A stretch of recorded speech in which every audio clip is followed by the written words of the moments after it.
to table this afternoon by Rigathi are shareholders of Vipingo Beach Resort that owns the Vipingo property in Kilifi County.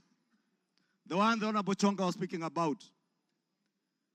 Rigathi Gachagua told Kenyans on national TV that this property is still owned by the family and therefore is still part of the estate.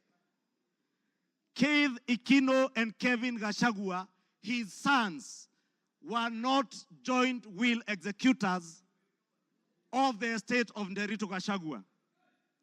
And the owners who are listed on this CR12 is Keith Ikino Rigathi, Kevin Gachagua Rigathi, and the estate of the deceased James Nderitu Gachagua. It is a rather ingenious way of trying to hide behind the estate of his late brother.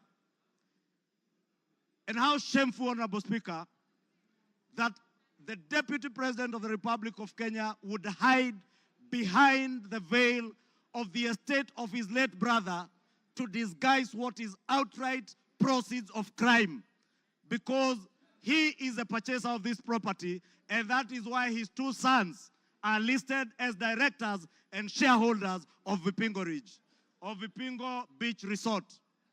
But he was on national TV telling Kenyans, this is a property that belongs to the family, and we have decided to keep it. This is a House of Records, Honorable Speaker, and it is good we gave the Honorable Rigathi Gachagua an opportunity to be heard so that we can expose his lies in broad daylight or this early in the evening. And I want to tell Kenyans and all of you members, save this country from this dark face, Honorable Speaker, honorable members. Save this country, Honorable Speaker. Honorable Speaker, because of time,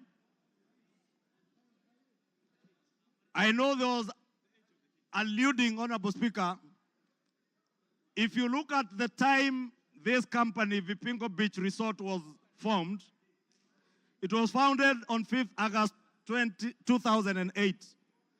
I would guess if Keith Gachagua is 31 years old today, at the time this company was registered, he was only 15 years old or 14 years old. He cannot have been listed as a director. His younger brother must have been 12 or 13. For heaven's sake, Deputy President, give some credit. Honorable Speaker, we also had the issue of shareholding, Honorable Speaker. And we were told that in our coalition agreements, Honorable Speaker, and you are then the leader of Ford Kenya, and you know you never subscribed to shareholding in our coalition agreements within Kenya Kwanza. Anybody who subscribed to the Kenya Kwanza coalition was subscribing not to shares, but to an ideology, a shared ideology, not shareholding, as Rigathi Gachagua wants Kenyans to believe. Honorable Speaker, let me finish by saying, Honorable Speaker, that the mountain is intact. The mountain is intact. The mountain is intact. The mountain is intact. The mountain is named after Kenya because it belongs to all the people of Kenya. We must end ethnic balkanization.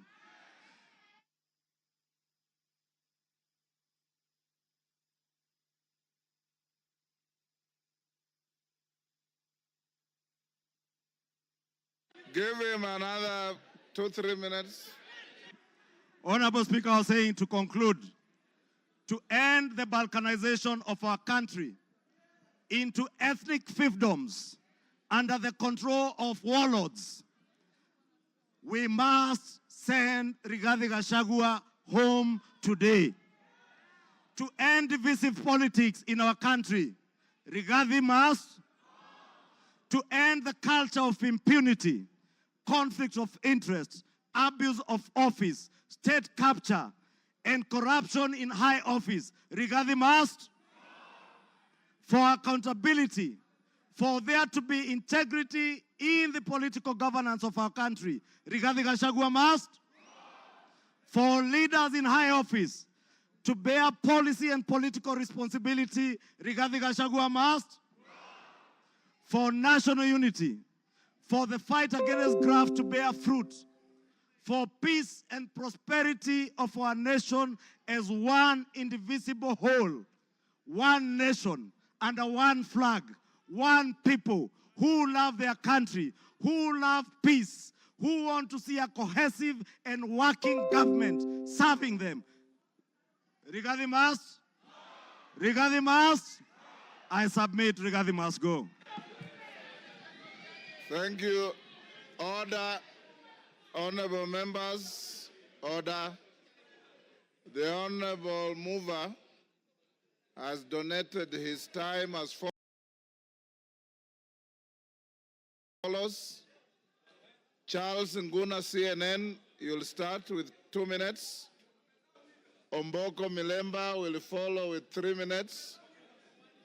Peter Kaluma will follow with 10 minutes, and then he himself 15 minutes. So, CNN, Charles Nguna. Thank you, Mr. Speaker. Mr. Speaker, let me thank the Kenyans who just expressed their views during public participation on this matter, Mr. Speaker. And to add this, I keenly followed and listened to the Deputy President yesterday, His Excellency. And Mr. Speaker, based on all what is said, we saw a lot of differences, rift, contradictions, divisions, which are totally eminent we are going to have in future, Mr. Speaker.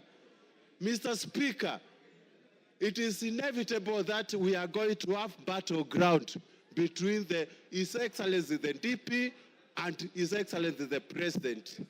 And when the bulls fight, Mr. Speaker, grass suffers, Mr. Speaker.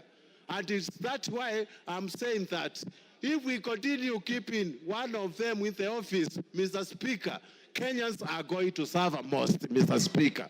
And based on my wisdom, for prosperity and also for development, for what we call prosperity and patriotism, and for us to live in an amicable manner and peaceful manner, Mr. Speaker, we have to separate the two bulls, Mr. Speaker.